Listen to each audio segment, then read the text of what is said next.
Excel allows us to work not only with constant values, with numerical values like 2, 3, but it also allows us to work with expressions. An expression is something that I will enter into a cell, so that Excel knows it is an expression, shall always be preceded by the sign, the equals sign, so when I enter equals it changes to enter mode, but Excel is expecting an expression. An expression might be from very simply to very complex. A very simply one could be, for example, the expression that adds the amount 3 to the amount 5.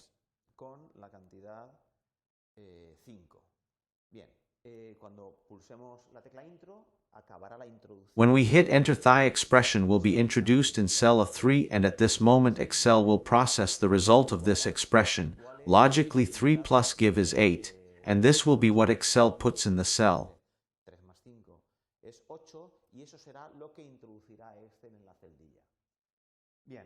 Well, we can see in cells A1, A2, and A3, 3 numerical quantities, but they are not the same.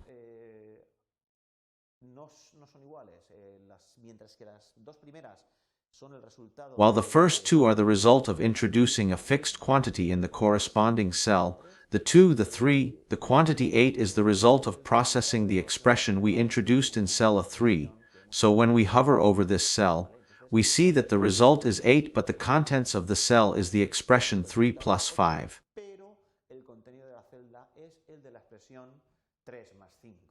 So we will see that this will be very helpful for building our spreadsheets.